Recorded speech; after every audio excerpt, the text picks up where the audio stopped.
저는 목회 초기에 구원이라는 것을 단순하게 생각했습니다. 그래서 예수 믿고 천국 가는 것이다. 이렇게 처음에는 그렇게 생각을 했어요. 그리고 내가 그렇게 배웠고 가르쳤습니다. 그런데 시간이 지나가면서 보니까 성경을 더 깊게 보고 또 과거에 깨닫지 못한 말씀들이 눈에 들어오면서 구원은 단순히 천국 가는 것이 아니라는 것을 제가 깨닫게 되었습니다. 잘 들으세요. 오늘 말씀 잘 들어보세요. 하나님 우리에게 주신 구원은 단순히 천국 간다는 공식만으로 설명되지 않은 엄청난 차원이 있다는 것입니다. 성경을 보면 볼수록 더 분명히 드러납니다. 그러면 성경이 말하는 구원이 무엇입니까? 한마디로 성경이 말하는 구원, 우리가 예수 믿고 천국 가는 겁니까? 구원이 말하는 성경이 말하는 구원의 그 놀라운 그 정의가 뭡니까? 한마디로 말입니다. 구원은 내세의 천국을 믿고 거기서 끝나지 않고 천국 백성이 되어서 이 세상에서 우리가 하나님처럼 온전하게 되는 것을 말합니다. 자, 좀 여러분 좀 듣기 쉽지 않습니다만 잘 들으세요. 구원은 뭐라고요? 한마디로 천국을 믿고 또 하나 더 천국 백성이 되어서 그 다음에 이 세상에서 우리가 하나님처럼 온전하게 되는 것, 이게 구원이에요. 다시 말하면 하나님의 형상대로 변화되는 것을 말합니다. 우리가 예수님처럼 닮아가는 것을 말합니다. 그래서 오늘 본문에 예수님이 천국 백성에 대한 삶을 이야기하면서 본문 마지막 결론에 이렇게 한 말씀 하시죠. 우리 48장 같이 다시 한번 읽어봅시다. 다 같이 시작. 그러므로 하늘에 계신 너희 아버지의 온전하심 같이 너희도 온전하라. 네. 하늘에 계신 너희 아버지의 온전하심 같이 뭐요? 너희도 온전하라. 이거 머리에 에워봅시다. 이거 예수님이 결론적으로 말씀 주신 거예요. 이게 진짜 구원이 무언가를 가르치는 거다. 다시 시작. 그러므로 하늘에 계신 너희 아버지의 온전하심 같이 그 다음에 너희도 온전하라. 너희도 온전하라. 뒤에 거 있으면서 애들은 통제 좀 안 하고 그래. 오늘 아침부터 왜 그래? 애들을 좀 돌보고 어떻게 해야지. 저는 오늘 그래서 설교 제목에서 뭐라고 했어요? 하나님이 온전한 것처럼 너희도 온전하다. 이게 제목이에요. 하나님이 온전한 것처럼 너희도 온전하라. 이 제목을 통해서 제가 말씀을 드리는 이유가 이것이 바로 참된 구원을 얻는 것이기 때문입니다. 참된 구원을 얻으려면은 하나님이 온전한 것처럼 너희도 온전하다. 이게 구원이에요. 구원의 넓은 범위의 구원이에요. 나 애들 놔두세요. 왔다. 다시 한번 다짐합시다. 너무 중요하기 때문에 다시 오늘 설교로 들어가기 전에 이걸 정리라고. 참된 구원을 이루는 게 무엇이라고요? 바로 이 세상에서 뭐요? 천국 백성으로 살면서 하나님을 어떻게 닮다고요? 온전히 닮는 것. 이게 구원이에요. 그저 단순히 구원과 천국 가는 게 아니에요. 성경 전체를 보면은 하나님을 뭐요? 온전히 닮는 것이다. 옆에 사람 인사하면서 구원은 옆에 사람 쳐다보면서 하나님을 온전히 닮는 것입니다. 구원은 뭐요? 하나님을 온전히 닮는 것입니다. 그래 오늘 말씀을 보면은 하나님처럼 온전히 되기 위해서 어떻게 말씀하고 있는가? 연속적으로 논리적으로 연결을 하고 있습니다. 오늘 본문 말씀을 이렇게 쭉 읽어보면은 특별히 앞부분에 보면은 도저히 이해가 안 되는 부분들을 발견할 수 있어요. 한번 우리가 38절부터 앞부분 한 42절까지 같이 한번 읽어봐요. 자, 우리가 이걸 이해가 되고 우리가 행동할 수 있는 건가 한번 보아요. 다 같이 시작. 또 눈은 눈으로 이는 이로 갚아야 한다는 것을 너희가 들었으나 그 다음에 나는 너에게 이르노니 악한 자를 대적하지 말라. 누구든지 내 오른밤을 치거든 왼밤도 돌려내며 너를 고발하여 속옷을 가지고자 하는 자의 거독까지도 가지게 하며 또 누구든지 너를 억지로 오리로 가게 하거든 그 사람과 심리를 동행하게 하고 내게 구하는 자에게 주면 내게 꾸고자 하는 자에게 거절하지 말라. 여러분 보세요. 이 말이 여러분 잘 이해가 됩니까?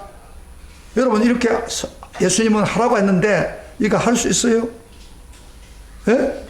아무리 믿음이 좋고 선한 사람이라더라도 오른밤을 때리는데 왼밤을 내놓을 수 있어요? 자체를 보세요. 왜 예수님이 이렇게 주장합니까? 왼밤을 때릴 수 있어요? 속옷을 달라고 하는데 겉옷까지 내줄 수 있어요? 강제로 오리로 가게 하는데 심리까지 갈 수 있어요? 돈 구워달라고 구워주는데 거절하지 않고 다 구워줄 수 있어요? 우리 인간의 정상적인 생각 가지고는 할 수가 없는 거예요. 근데 우리 예수님이 그걸 명령하는 거예요. 이것은 바로 우리가 하나님처럼 온전히 닮아가야만이 이것을 할 수 있고 우리 예수님처럼 본받지 아니하면 이런 행동을 할 수 없습니다. 저 자신도 오늘 설교를 하지만은 도저히 설교하기 쉬운 본문이 아닙니다. 왜냐하면 설교라는 게 목사가 하고 목사도 행동을 해야 되지. 목사도 행동 안 하면서 너희들 해라. 그건 설교가 아니기 때문이에요. 그런데 한마디로 말해서 오늘 예수님이 내 오른밤을 때리면 왼밤을 내놓고 뭐 다 하는 일을 우리 인간이 하기 어려운 일을 요구하는 것은 바로 큰 제목 뭐예요? 예수님처럼 하나님처럼 온전하게 될 때에 구원을 이룰 때 거의 되는 거다 이 말이에요. 이게 무슨 말인지 이해를 하고 지금 말씀을 들으세요. 예? 가만히 가르려서 오늘 말씀을 하면 쉬운 말이 아닌 걸 보십니다. 만약에 여러분이 직장생활 하는데 동료 중 어떤 사람이 여러분 뺨을 아무 이유 없이 때리라고 합시다. 여러분 어떻게 반응할 거예요? 아무 이유도 없어. 그 엠빵 때릴 수 있어요? 저를 보세요. 여러분 동료가 와서 여러분 뺨을 딱 때려. 근데 여기 이제 우리가 보면 오른밤을 때리거든. 근데 오른밤을 때리려면 어떻게 때려야 돼요? 원래는 오른밤 때리려면 상대방 어리면 왼손잡이가 때려야 돼. 오른밤이에요. 안 그래요. 그런데 그럼 오른밤을 뗀다는 것은 성경에 무슨 말이냐면 오른밤 이렇게 때리는 게 아니고 이렇게 때리는 게 이렇게. 오른손에 딱 때렸는데 옛날 이스라엘 사람들은 이렇게 때리면요. 손바닥을 때리면 이거는 모독입니다. 모독하는 것과 똑같은 거예요. 그래 때리는데 그래요. 해보세요. 나도 이쪽도 때렸어요. 이렇게 할 수 있어요. 여러분 겉옷을 달라고 하는데 속옷까지 내줄 수 있어요. 돈 좀 빌려달라고 하는데 여러분 돈 없다 할 수 있어요. 성경의 예수님이 정말 우리 인간의 정상적인 삶으로 할 수 없는 것을 요구하고 있는 거예요. 이건 바로 뭘 전제로 하고 있느냐면은 제일 마지막 절에 있는 것처럼 너희 아버지가 온전한 같이 뭐예요? 너희도 온전하게 하나님을 닮아가라. 그러면 하나님을 닮아가는 온전함을 이루면은 이게 자동적으로 되는 거예요. 할 수가 있다 이 말이에요 지금. 그래서 이것이 바로 성경에서 말하는 구원입니다. 구원을 성취한다 그렇게 말합니다.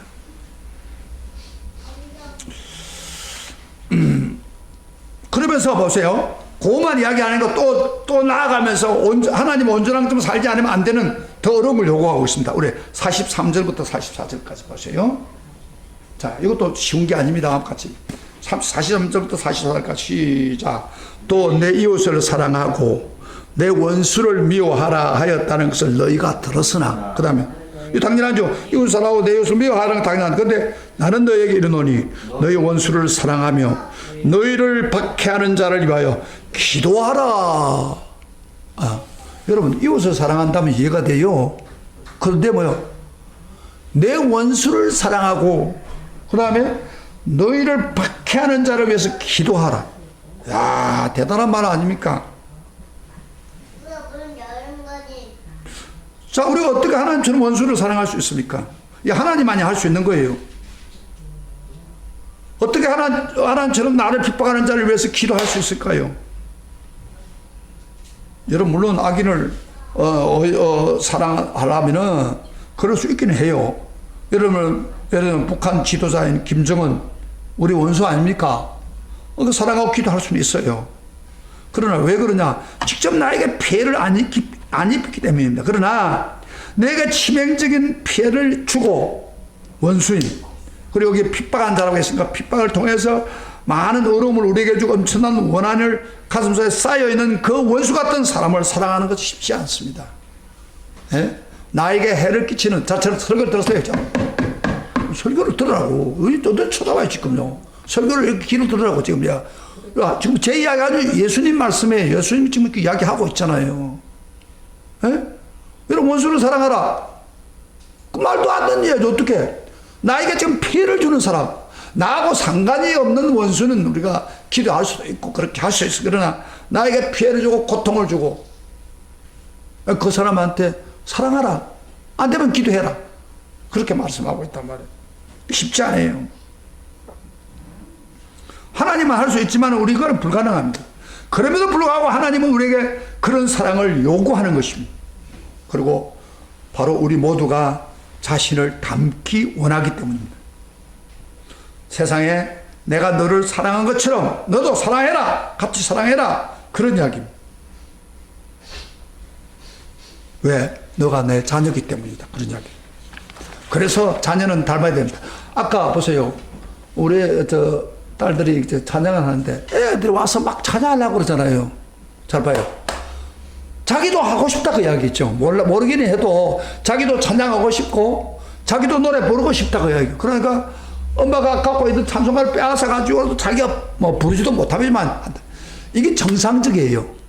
부모가 하는 일을 자식은 당연히 따라하려고 하는 게 정상이에요. 마찬가지입니다. 우리도 하나님 우리 아버지라면은 당연히 우리 아버지처럼 온전하게 주님을 따라가야 되는 거예요. 그래서 너희 아버지가 온전한 것처럼 너희도 온전하라. 그렇게 말씀하고 있단 말이에요. 그러니까 우리가 이 구원이라고 하는 게 그런 측면에서 우리가 생각을 해야 됩니다. 사실 이 말씀은 굉장히 부담감을 느낍니다. 우리가 원수를 사랑한다는 말은 바로 원수를 사랑하는 그 용어에 보면 아가페적인 사랑입니다. 여러분 아가페적인 사랑 아시죠? 그 넓이와 높이와 크기가 청량할 수 없을 정도로 죄인임에도 불구하고 사랑하는 사랑 아닙니까? 그래서 하나님은 우리 인간을 사랑할 때 뭐 선한 사람을 사랑하고 악한 사람을 구분하고 그렇지 않아요. 선한 사람도 사랑하고 악한 사람을 구분하지 않고 사랑합니다. 그 당시 유대인들은요, 그 원수가 누구냐면 이방인들입니다. 그래서 이방인들을 개처럼 생각했습니다. 그 민족적인 편견을 가지고 있었는데 하나님은 그렇게 생각하지 않아요. 이스라엘 사람들도 사랑하지만은 이방인도 사랑하고, 죄인도 사랑하고, 의인도 사랑하고, 그게 하나님의 생각입니다. 그래서 오늘 성경에 45절을 다시 이어서 한번 넣어봅시다. 이렇게 말하죠. 이같이 한 것 다 같이 읽어봅시다. 시작. 이같이 한즉 하늘에 계신 너희 아버지의 아들이 되리니 이는 하나님이 그 해를 악인과 선인에게 비추시며 비를 어려운 자와 불의한 자에게 내려주시며. 하나님 얼마나 사랑하는지 보세요. 해를 악인과 선인에게 똑같이 비추준다고 합니다. 비를 어려운 자와 불의한 자에게 똑같이 내려준다는 거예요. 우리가 생각할 때는요, 김정은이가 지금 막 오자폭탄을 만들고 있는 원수에게 북쪽에는 좀 해가 좀 안 왔으면, 햇빛이 좀 없었으면 좋겠네. 그런 생각이 들잖아요. 그러나 하나님은 여전히 김정은에게 북한에도 빛을 비춰주고, 태양을 비추고, 우리에게도 따스한 햇빛을 비추고, 어떤 생각에는 뭐 백성을 막 못 살게 괴롭힌 나라에는 좀 몇 년 동안 비 한 방울 안 내렸으면 좋겠다. 그런 경우가 있죠. 그러나 하나님은 때가 되면 비를 내리고 또 우리에게도 비를 내리고, 그래서 악인과 선인을 구태여 구분하지 않습니다. 이게 바로 아가페적인 사랑이에요. 그 사랑으로 너희도 사랑하라. 저를 보세요. 그 사랑으로 너희도 사랑하라. 그렇게 말씀하고 있습니다. 그러면서 46절, 47절에 자, 이렇게 또 진전합니다. 한번 봅시다. 같이 읽을 때 같이 읽어봐요. 시작. 너희가 너희를 사랑하는 자를 사랑하면 무슨 상이 있으리요? 세리도 이와 같이 하느니라. 또 너희가 너희 형제에게만 문안하면 남보다 더하는 것이 무엇이냐? 이방인도 이같이 하느니라. 여러분요, 내가 낳은 자식, 내 부모, 내 형제 자매는 자연스럽게 사랑할 수밖에 없습니다. 이게 본능적 사랑입니다. 여기서 말하는 건 그 이야기 하는 게 아니에요. 하나님의 사랑과 거리가 멉니다. 하나님은 악명 높은 세리도 사랑하고 나아가서 모든 이방인도 사랑한다는 겁니다. 아가페적인 사랑으로 사랑한다는 것입니다. 그래서 뭐 자기 형제 사랑하는 거 그것도 이방인도 할 수 있다. 안 믿는 사람도 다 할 수 있다. 그 세리도 할 수 있다. 지금 말하는 건 그게 아닙니다. 원수도 사랑하라는 겁니다. 여러분, 하나님의 아가페 사랑을 가장 강력하게 표현하는 말씀이 있습니다. 성경에. 여러분, 로마서 5장을 한번 찾아봐요. 로마서 5장 8절부터 10절까지 이런 말을 합니다. 하나님이 우리를 얼마나 사랑한 것을 아가페적으로 사랑했는가를 보여주고 있습니다. 자, 볼까요? 다 같이 읽겠습니다. 5장 8절부터 시작. 우리가 아직 죄인 되었을 때 그리스도께 우리를 위해 죽으심으로 하나님께서 우리에게 대한 자기 사랑을 확정하시느니라. 10절. 곧 우리가 원수 되었을 때 그 아들의 죽으심으로 말미암아 하나님으로 더불어 화목되었은즉 화목된 자로서 더욱 그의 사라짐을 인해서 구원을 얻을 것이라. 여기 하나님은 언제 우리를 사랑했다고요? 우리가 아직 죄인 되었을 때. 여러분, 원래 죄를 지으면 어떻게 돼요? 죄 벌을 받아야 돼요. 그런데 하나님은 우리가 아직 죄인 되었을 때 우리를 사랑했고, 그 다음에 10절에도 우리가 원수 되었을 때, 원수는 보복해야죠. 미워해야 되는데 원수 되었을 때 하나님 우리를 사랑하사 자기 아들을 십자가에 죽여서 우리를 구원해 줬다. 그렇게 말합니다. 이게 사랑이에요. 아가페 사랑이에요. 이 아가페 사랑은요, 허물을 덮어주는 사랑이고 죄인을 불쌍히 여기는 사랑이고, 아가페 사랑은 자기를 희생하고 행동을 옮기는 사람이고, 아가페 사랑은 죄는 미워하지만 죄인을 사랑하는 사랑이요, 10번 100번 똑같은 죄를 범한 사람이라도 불쌍히 여기고 용서해 주시는 사랑이 바로 아가페적인 사랑이에요. 이거 뭐요? 그런 사랑을 가지고 너희들도 사랑하라 그런 얘기. 왜? 너희들은 하나님 아들이니까, 하나님 자녀니까. 그래서 하나님은요, 이 사랑을 우리에게 보여주었습니다. 예수를 통해서, 예수의 십자가를 죽게 하면서 하나님 사랑을 보여줬습니다. 예수님이 마지막 순간에 자기들을 배반하고 있는 사람들을 향해서 주여 저들의 죄를 용서하소서. 그걸 샘플로 보여주죠. 누구든지 믿음으로 십자가 앞에서 나아가기만 하면 원수까지도 사랑하는 아가페 사랑을 우리가 십자가에서 발견할 수 있지 않습니까? 지금도 변함없이 그 아가페 사랑을 우리에게 흘러내리고 있는 것입니다. 그러므로 자녀는 마땅히 부모를 따라 하는 것처럼 예수 믿고 하나님 자녀된 우리에게는 아버지께서 내게 아가페 사랑을 너에게 주었으니까 너희도 아버지가 나를 사랑한 것처럼 아버지를 닮았어. 너희도 같이 사랑해라. 이게 바로 오늘 메시지의 흐름입니다. 45절에 다시 한번 확인해 봐요. 이같이 한즉 하늘에 계신 너희 아버지의 아들이 되리라. 무슨 이야기입니까? 이같이 한즉 이렇게 완전하게 아버지를 닮아서 아버지처럼 사랑해야 해야 바로 너도 내 아들이 된다. 그런 이야기. 아버지를 닮은 아들이 된다. 그런 이야기. 그래서 그렇게 이야기하시다가 48절 결론을 한 게 그러므로 하늘에 계신 너희 아버지 온전한 같이 너희도 온전하라. 그렇게 이야기한 거예요. 자, 무슨 말 알겠죠? 지금 오늘 예수님 말씀은 쉬운 말씀은 아니에요. 우리가 구원받는 사람은 아버지의 온전한 같이 너희도 온전해라. 제가 좀 쉽지 않는 이야기를 여러분들 그대로 이야기하는 거예요. 왜? 제가 말씀을 바로 전해야 되니까. 제가 다 하지 못해요. 그러나 일단 여러분들이 이 말씀을 하나님 말씀으로 받아들여야 돼요.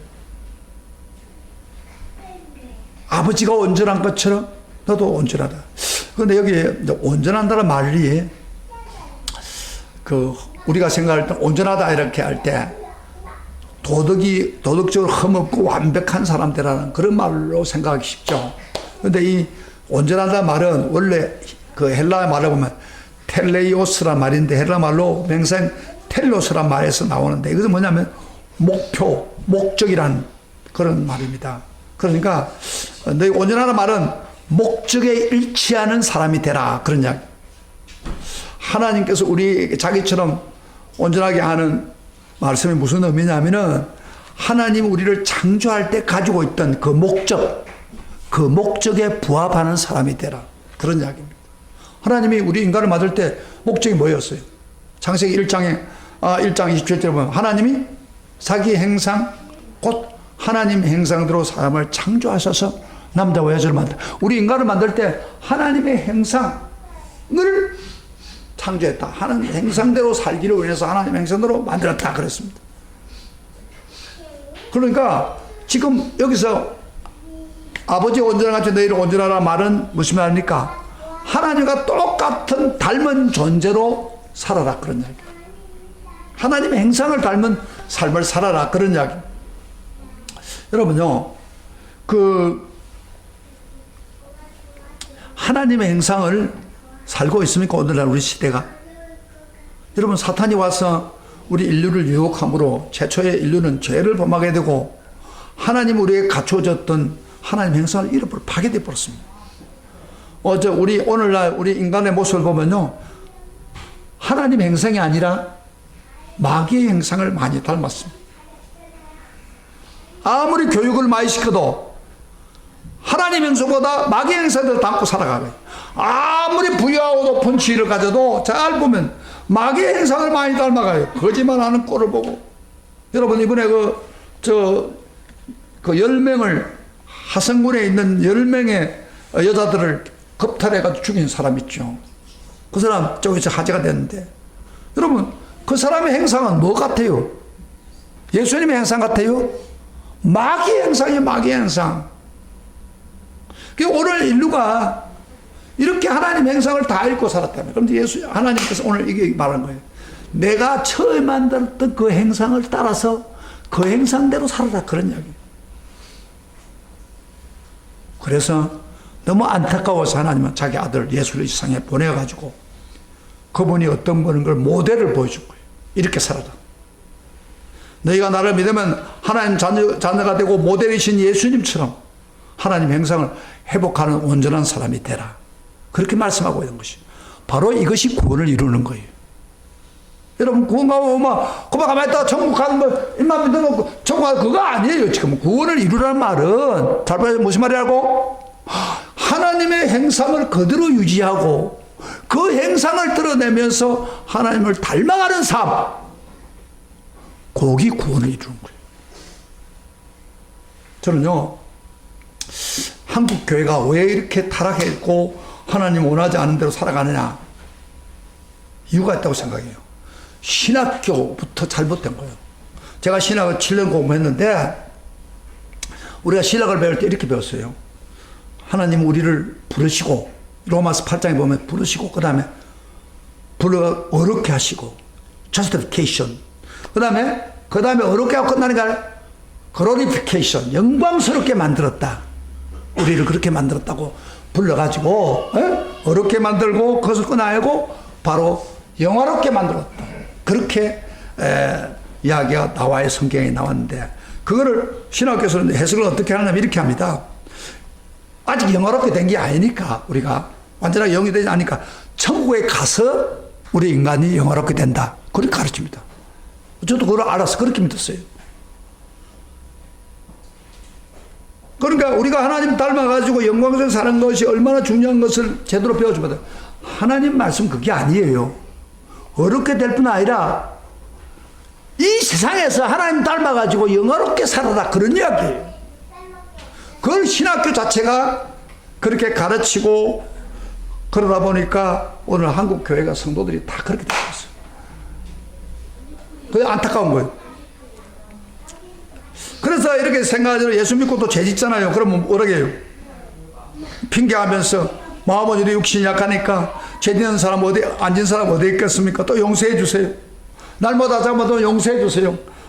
기도하는 사람들 보면 다 용서만 해주세요. 하나님 어떻게 살았다 그게 아니고 용서만 해주세요. 그럼 하나님 용서해 주시면 좋은 분이니까. 이렇게 믿다 보니까 오늘 한국 교인들이 너무 신앙생활이 세상을 변화시키는 하나님의 사랑을 나타내는 그런 성도가 아니라 그건 비굴하고 약하고 그 세상과 똑같아지는 그런 현상이 생겼다면 이게 신학적인 문제예요. 영화롭게 하나님의 그 말씀을 해서 지금 이 시간에 영화롭게 되라는 거예요. 이 세상에서 예수 믿고 살면서 영화롭게 변화되기를 원하는 것이 하나님의 뜻이란 말이에요. 그게 하나님 닮아가는 거예요. 그게 진짜 구원을 이루는 거예요. 오늘 이 말씀 생각을 잘 하세요. 내가 왜 신앙생활이 엉망이 되고 이중적인 삶을 삽니까? 그 이유가 바로 그만 예수 믿기만 하면 천국 갑니까? 천국 못 가면 되지. 그 사는 거는 멋대로 산다 이 말이야. 그러니까 하나님의 형상이 완전히 없어지고 살아가는 거야. 세속화 돼버린 그런 시대에 사는 그게 아니다 이 말이야. 성경에 말하는 것은 지금 하나님을 닮아서 영화롭게 되고 그리스도를 닮은 사람이 되라 그런 이야기. 아버지처럼 우리가 닮은 사람이 되라 그런 이야기.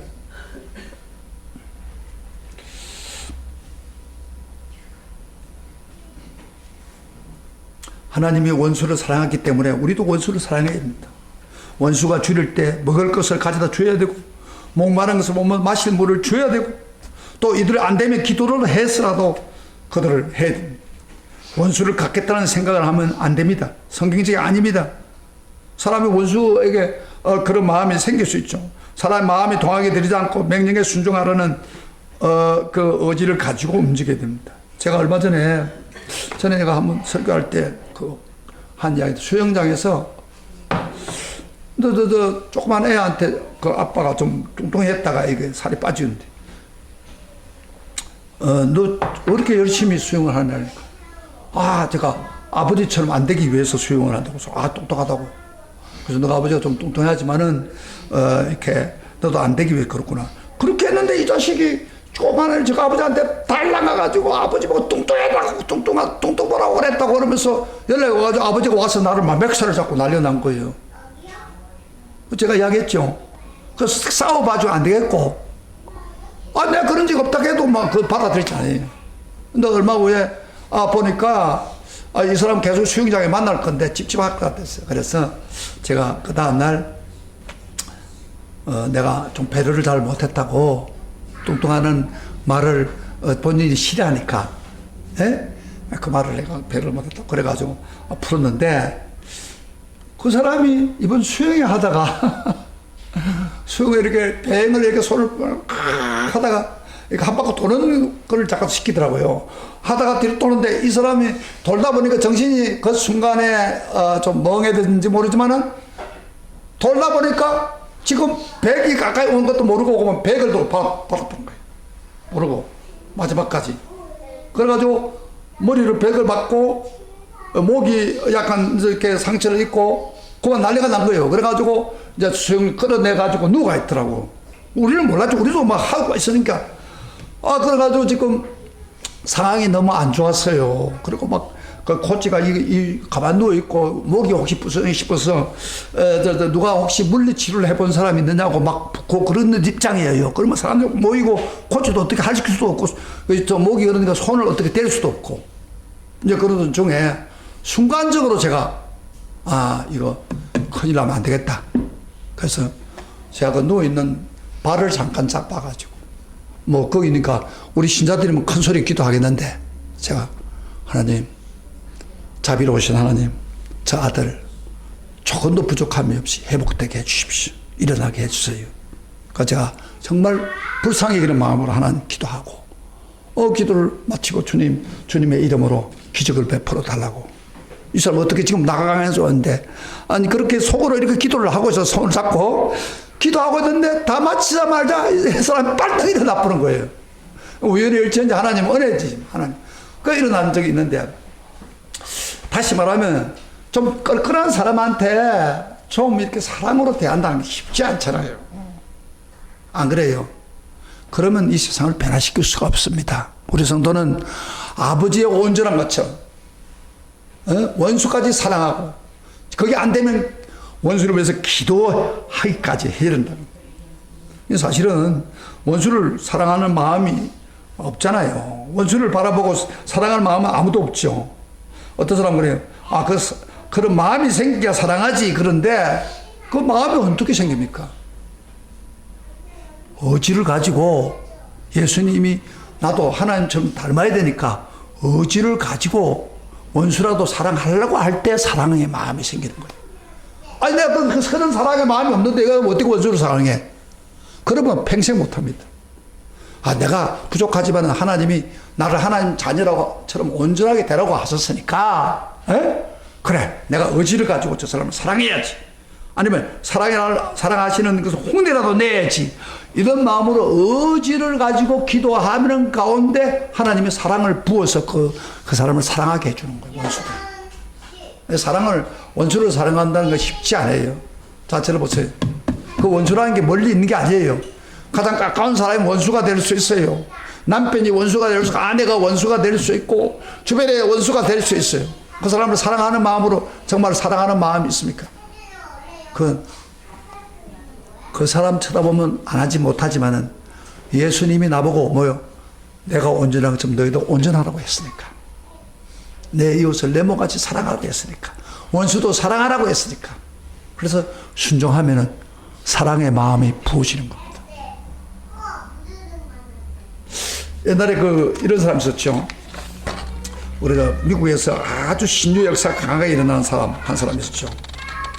바로 그분이 이름 내가 좀 기억.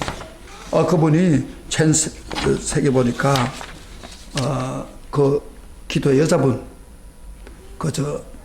독일에서 감옥에서 자기를 괴롭혔던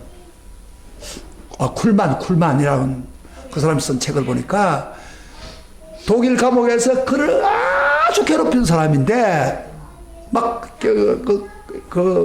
언니하고 막 괴롭혔는데 그 사람 얼굴을 알잖아요. 근데 이 사람이 이제 하나님 은혜 받아가지고 미국에서 막 기도하고 이렇게 병자를 고쳐주는데 딱 오니까 앞에 그 사람이 딱 기도 받으려고 서더랍니다. 그 얼굴이 딱 나타난 거예요. 쿨만이.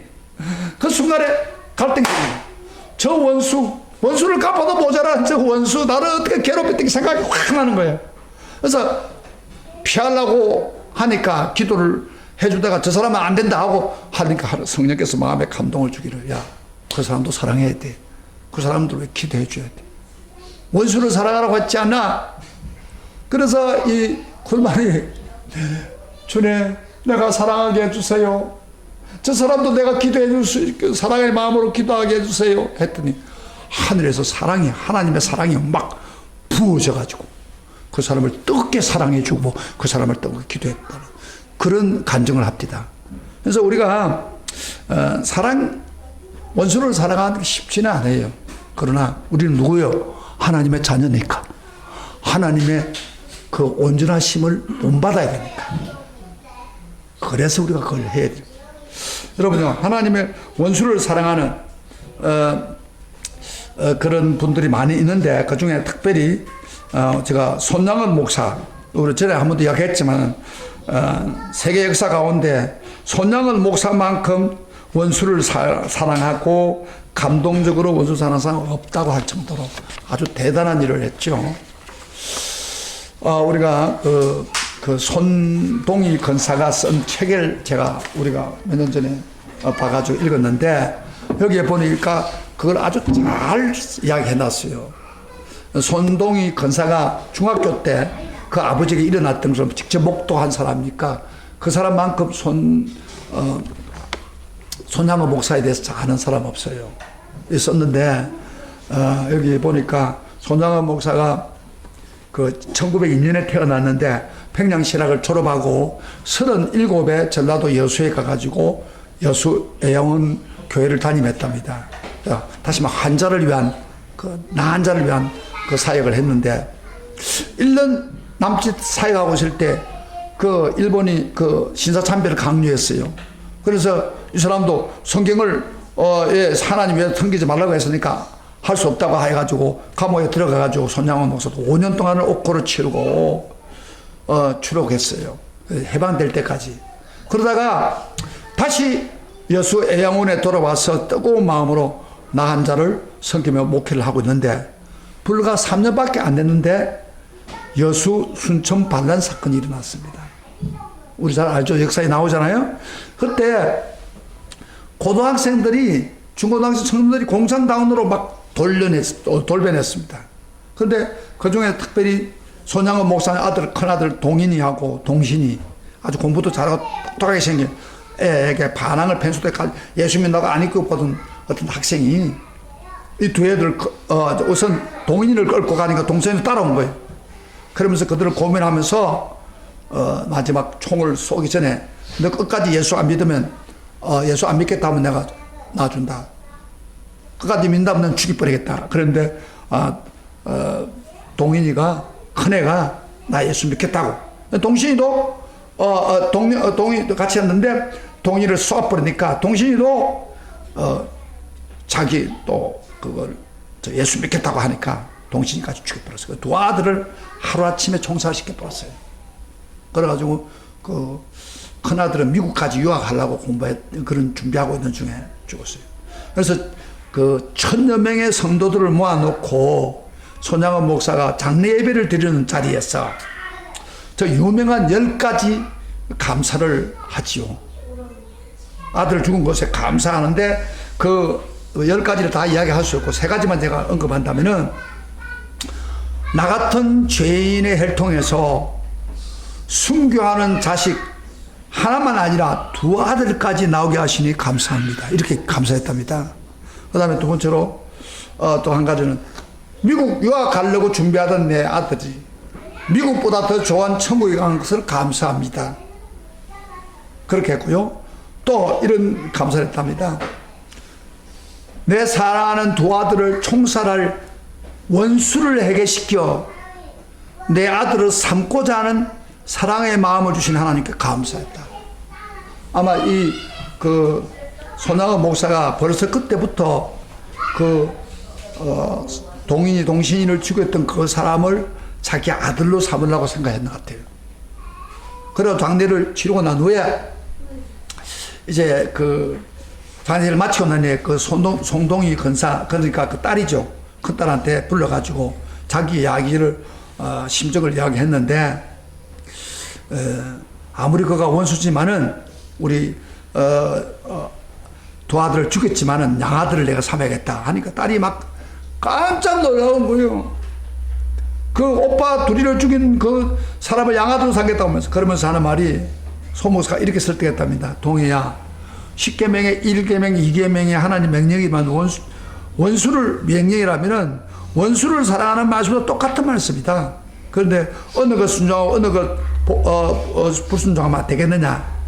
내가 원수를 사랑하는 말씀 중에 안다면 과거 5년 동안 감옥생활 하면서 헛수고를 한 거다. 그러면서 2 오빠는 천국에 갔으나 그들을 죽인 사람은 지옥에 갔기 분명한데, 영혼을 사랑하는 목사로서 그 사람이 지옥 가는 것을 어떻게 보고 있을 수 있단 말인가. 그 중학교 학생한테 그런 이야기 했단 말이에요. 그러니까 이 중학생 학생이 동의가 그거 이해하겠습니까? 너무너무 화가 나고 오빠 죽인 거 가서 보복하고 싶은데, 동의가 아버지가 양자를 삼달라고 하니까 아버지 옷을 잡고 막 미친 듯이 원수를 갚아야 되라고 막, 예수 믿으면 왜 그렇게 벨나게 믿느냐고 막 통과하면서 아우치면서 바랑했어요. 동의가. 그랬더니 소모사 나중에 그걸 달래가지고 이런 말을 했답니다. 동의야, 성경 말씀을 자세히 보라. 분명히 원수를 사랑하러 가셨다. 용서만 가지고는 안 돼. 그 학생을 살려주는 것만 가지고 부족해. 원수를 사랑하라 했으니 사랑하기 위해서 내 아들로 삼아야겠다. 이 아버지의 뜻을 따라주는 눈물로 간곡하게 설득을 했답니다. 그랬더니 딸이 나중에는 할 수 없이 손동인 권사가 그 따르기로 약속하고, 범인이 지금 처형하기 직전에 딸을 보내가지고 아버지가 이런 마음을 가지고 있다. 그걸 해방시켜달라, 풀어주려고 그렇게 하니까 그 집행하는 지휘자 사람이 감동을 받아가지고 그 이름이 안재선이, 원래 안재선이죠. 안재선이를 풀어줬어요. 그리고 딸이 와서 양아들로 삼았는데 이제 손재선이가 됐죠. 그래서 소모사 다니는 집회마다 따라다니면서 은혜를 받았답니다. 그래가지고 2년이 지난 데서 그 한국 전쟁이 터졌는데 공산당이 전라도까지 내려갈 때 손양원 목사 그때 순교당했죠. 가수원에서 총살당하고 그때 그랬답니다. 교회 집사에게 이런 말했답니다. 지난 밤에 내 아들 동인이 동신이 내 눈앞에 나타나서 나를 부르는 걸 내가 봤는데 아마 내가 순교당할 것 같다고. 그러고 난 후에 순교당했습니다. 그 양아들 그 안재선이는 새 사람 되어 살다가 죽기 전에 그 손동이 권사를 찾아와서 이렇게 말했답니다. 동이야, 나는 곧 하나님 나라 간다.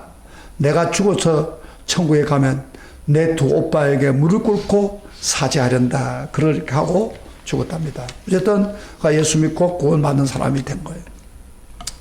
참 이런 거 보면은 정말 우리 인간으로 볼 때는 도저히 할 수 없는 그런 자기 아들 둘을 죽인 사람을 자기 양자로 삼아서 그 예수 믿게 하고 그 위대한 사람,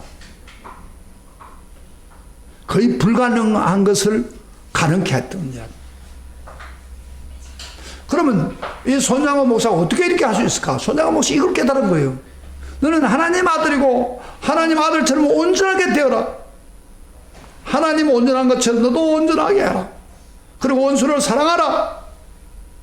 그 말씀을 그대로 믿고 받아들였기 때문에 이 감정을 넘어서 본능을 넘어서 이런 사랑을 실천한 것입니다. 여러분 만약에 여러분 마음속에 이런 생각을 이런 이야기를 들으면서 그 이상뿐이고 특별한 사람만이 할 수 있지 나 같은 사람이 어디 가능하겠느냐, 이건 이렇게 생각한다면 그 사람은 사탄의 음성을 듣고 있는 것입니다. 사탄의 생각. 우리는 누구의 음성을 따라가야 됩니까? 하나님 아들이기 때문에 하나님 아들 닮은 온전한 사람이 되어서 원수까지 사랑해야 되는 게 바로 하나님의 음성입니다. 그래서 우리가 꼭 이 말씀을 생각하면서 하나님은 할 수 없는 걸 시키지 않아요. 원수를 사랑하러 했을 때 벌써 우리에게 뭘 주느냐, 거듭날 때 하나님 생명의 씨를 주었어요. 생명의 씨가 이렇게 자라면서 열매를 맺어 하나님 행상으로 닮아가도록 자랄 수 있는 그 중생의 씨를 심었고, 또 우리에게 뭐요? 성령을 주었습니다. 그래서 성령을 통해서 우리가 그리스도와 함께 십자가의 옛사람을 못 받고 성령의 소욕을 쫓아가면은 할 수가 있습니다.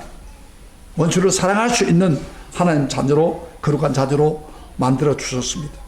문제는 우리가 할 수 있는데 문제가 있다면 우리가 하나님 닮아가는 거룩한 자녀라는 사실을 신중하게 받아들이지 않기 때문에 문제입니다.